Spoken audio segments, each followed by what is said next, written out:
আসসালামু আলাইকুম everyone, dear learners. আজকে সিমিলার টু দিয়ে ইংরেজিতে কীভাবে শত শত বাক্য তৈরি করা যায় সেটাই শিখব। ওকে, লেটস গেট স্টার্টেড। এটার ব্যবহার, দুইটি জিনিস বা ব্যক্তির মধ্যে মিল বোঝাতে সিমিলার টু ব্যবহার করা হয়।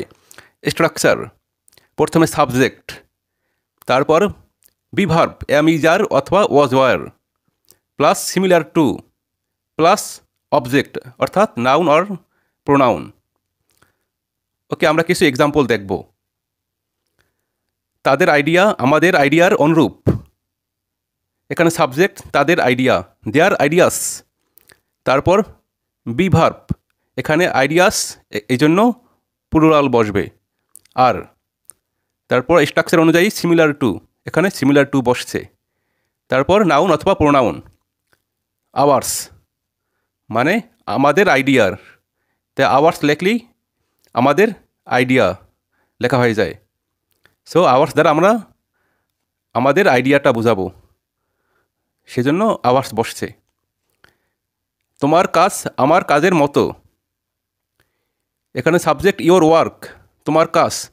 তারপর বিভার্ব ইজ, যেহেতু এটা সিঙ্গুলার সেজন্য ইজ বসছে। তারপর স্ট্রাকচার অনুযায়ী সিমিলার টু, সিমিলার টু।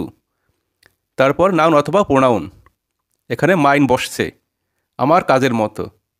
তো এখানে আমার কাজ, এখানে মাইন লেখলেই আমার কাজটা বোঝায়, এই জন্য মাইন বসছে।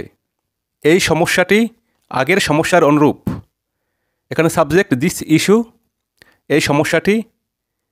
তারপর বিভার্ব ইজ, স্ট্রাকচার অনুযায়ী সিমিলার টু, আগের সমস্যার।